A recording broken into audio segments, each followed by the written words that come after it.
사학개미의 꿈은 미국 시장에서의 수익이겠죠. 미국 증시 흐름부터 이슈까지 한 큐에 해결해보는 시간입니다. 간밤 뉴욕 증시 3대 지수는 일제히 하락 마감했습니다. 그 이유는 파월 의장이 금리 인하에 대한 신중한 입장을 내비치면서 차익 실현 매물이 나온 건데요. 특히 다우존스 지수는 0.47% 떨어졌고요. 43,750선에 장을 마쳤습니다. 또한 나스닥 지수 역시 하락세를 보이면서 0.64% 떨어졌고요. S&P 500 역시 하락 마감했습니다. S&P 500은 0.6% 떨어진 5,949선을 기록했습니다. 그렇다면 미국 증시에서는 현재 어떤 이슈가 핫하게 떠오르고 있을까요? 오늘도 전자공시생 장우진 팀장과 함께 이야기 나눠보도록 하겠습니다. 안녕하세요. 어느덧 주말이 코앞으로 다가왔습니다. 오늘 어떤 일정에 주목해보면 좋을까요? 일단 오늘은 미국 시장 옵션 만기일입니다. 매월 세 번째 금요일이 옵션 만기일인데 옵션 만기일은 아무래도 변동성이 확대될 수 있죠. 특히나 대형주 움직임이 어떻게 되는지 좀 지켜봐야 될 것 같습니다. 그리고 좀 전에 말씀 주신 대로 어제 파월이 굉장히 매파적인 발언을 하면서 미국채 금리가 오르고 미국 시장은 조정을 받았는데요. 결국은 미 연준 인사들이 원하는 것은 지금 경제 지표가 안정되는 가운데 인플레이션이 잡히는 걸 바라고 있거든요. 근데 인플레이션이 잡히기 위해서는 결국 소비 지표가 안정되는 게 좀 필요한데 좀 약간 주춤한 게 필요한데 오늘 소매 판매 데이터를 보면 여전히 좋다라는 게 보입니다. 미국 경제의 3분의 2는 소비이기 때문에 소비가 견조하다는 건 인플레이션이 잡히기 어렵다는 걸 말하는데요. 미국의 10월 소매 판매 데이터를 보면 0.4%가 나왔습니다. 예상치 0.3%와 이전치 0.8%를 모두 상회한 수치고 심지어 이전치 같은 경우는 0.4%였는데 이게 0.8%로 상향된 겁니다. 그럼에도 불구하고 이번 0.4%가 났다는 건 그만큼 미국의 소매 판매가 굉장히 좋다라는 걸 의미하고요. 그래도 하나 이제 근원 소매 판매 같은 경우는 0.1%가 좋아졌기 때문에 예상치 0.3%보다는 약간 낮은, 그래서 약간의 혼조세를 보일 수 있는 이 데이터는 나왔다. 이 정도로 볼 수 있을 것 같습니다.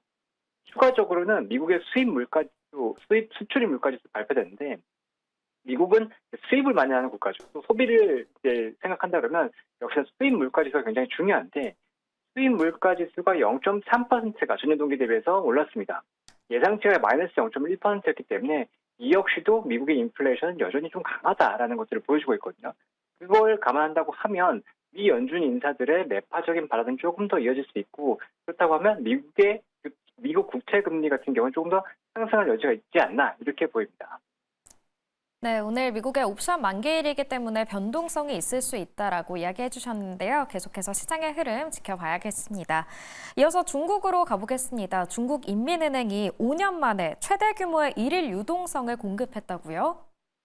네, 맞습니다. 미국과 더불어서 우리가 중요하게 봐야 될 나라가 이제 중국인데 중국이 오늘 7일물 역 RP를 9,810억 위안 규모로 매입한다고 발표했습니다. 하나로 따지면 190조 원에 달하는데 이게 살짝 헷갈릴 수가 있는데요.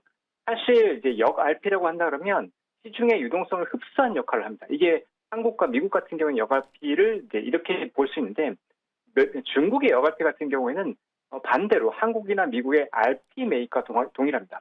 그래서 시중 채권을 매입해주고 자금을 빌려주는 형태이기 때문에 유동성을 공급했다라고 보시면 될 것 같고요. 지난번 9월에 그러니까 역 레포 금리를 1.7%에서 1.5% 낮춘 적이 있었죠. 이 역시도 이제 시중에 유동성을 공급하겠다는 신호였는데 실제로 대규모 유동성을 공급을 하면서 중국 시장을 좀 부양하려고자 하는 의지를 보이고 있다라는 걸 이제 느낄 수 있습니다. 오늘 보면 중국의 주요 지표들이 나왔거든요. 소매 판매나 실직률, 고정자산 투자, 산업생산 등이 나왔는데 소매 판매와 실직률은 괜찮았어요. 소비 지표는 괜찮은데 중국은 생산이 훨씬 더 중요한 나라거든요. 그렇다고 치면 고정자산 투자와 산업생산이 중요한데 이 두 개 지표 같은 경우는 예상치를 하회했습니다.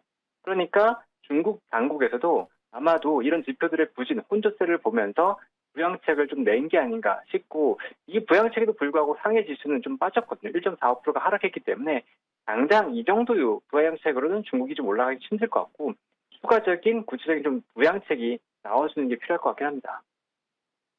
네, 이어서 중국의 정치 소식도 살펴보겠습니다. 미국이 자국 우선주의를 이렇게 계속해서 내놓고 있는 상황에서 트럼프에 대비하기 위해 중국이 이 중남미 국가들과 연대를 강화하고 있다고요? 네, 맞습니다. 시진핑 국가주석이 중남미 국가와 경제 연대를 본격적으로 강화하고 있는데 그 일환으로 15일 오늘 시주 주석이 기업인 400여 명을 데리고 남미에 있는 페루에 도착했습니다. 방문 기간 동안 약 30여 개의 양자 협정을 맺을 계획이라고 하고요. 이번 방문을 통해서 36억 달러 규모의 자금이 투입된 창카이항, 중국이 운영하는 첫 남미 항만인데 이 창카이항도 개항한다고 합니다. 예전에 이제 1대1로 얘기 많이 들어보실 텐데 1대1로의 일환으로 만들어진 항만이라고 보시면 되고요. 시장에서 좀 우려하는 건 뭐냐면 이 항만이 중국의 군함의 거점 기지가 될 것이라는 우려가 좀 있긴 합니다. 이 남미라고 하는 건 북미, 미국의 바로 밑에 있기 때문에 여기에 군함 기지가 들어가는 것은 미국이 상당히 불편할 수 있는 요인이 되긴 하죠. 또 여기서 추가적으로 본다 그러면 미국은 트럼프가 들어오면서 자국 우선주의로 나가고 있는데 중국은 오히려 동맹으로 대응하려고 하는 모습이 보이고 있습니다. 페루뿐만이 아니고 브라질, 아르헨티나, 우루과이 등 경제적 연계를 강화하려고 하는 노력이 보이고 있고요.